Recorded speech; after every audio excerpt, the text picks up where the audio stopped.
उस लम्हे रूह जिस्म से निकलने लगती है। नबी करीम सल्लल्लाहु अलैहि वसल्लम ने फरमाया कि मोमिन की रूह ऐसे निकलती है जैसे पानी का कतरा बर्तन से बह जाता है, और काफिर की रूह ऐसे खींची जाती है जैसे गीली ऊन से कांटेदार सीख निकाली जाए। नाज़रीन, यही वो वक्त है जिसे मौत की सख्ती कहा गया है, और यही वो लम्हा होता है जब शैतान अपना आखिरी वार करता है, जिसे सुकरातुल मौत कहा जाता है। उस वक्त दिल दहल जाता है, जुबान लड़खड़ा जाती है, और शैतान मरते हुए इंसान के दिल में वसवसा डालता है कि कहां है तुम्हारा रब, कहां गई तुम्हारी दुआएं। और अगर ऐसे मौके पर इंसान उस वसवसे पर यकीन कर ले तो ईमान की दौलत से महरूम हो जाता है।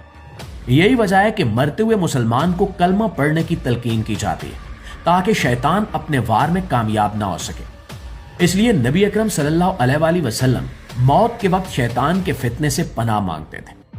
आप सल्लल्लाहु अलैहि वसल्लम ने फरमाया कि अपने मरने वालों को ला इलाहा इल्लल्लाह की तलकीन करो, इसलिए कि जो इंसान जिंदगी भर जिस चीज में लगा रहता है, मौत के वक्त उसकी जुबान पर वही आता है।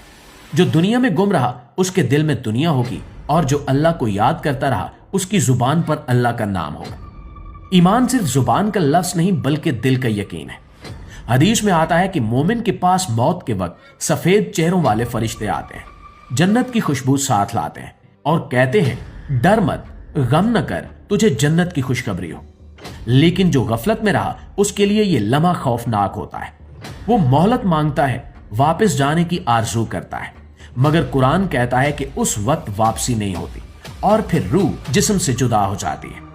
गुस्ल, कफन, जनाजा सब हो जाता है। लोग चंद लम्हे रोते हैं और फिर अपनी जिंदगी में लग जाते हैं।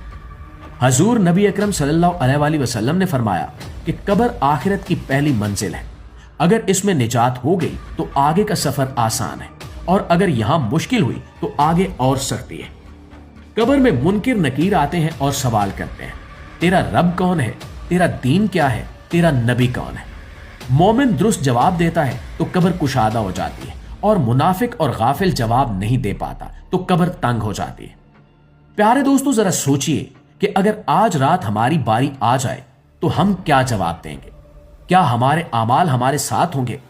रसूलुल्लाह सल्लल्लाहु अलैहि वसल्लम ने फरमाया कि अक्लमंद वो है जो अपने नफ्स को काबू में रखे और मौत के बाद की तैयारी करे। ये पैगाम हमें झिंझोड़ने के लिए है। अगर नमाज में कोताही है तो आज से संभल जाए, अगर गुनाहों में डूबे हैं तो आज ही तौबा कर लें, इसलिए कि मौत अचानक आती है बगैर खबर दिए। दुआ है कि अल्लाह हमें मौत की सख्ती में आसानी अता फरमाए, ईमान पर खात्मा करे और कब्र को जन्नत का बाग बनाए। आमीन सुमा आमीन।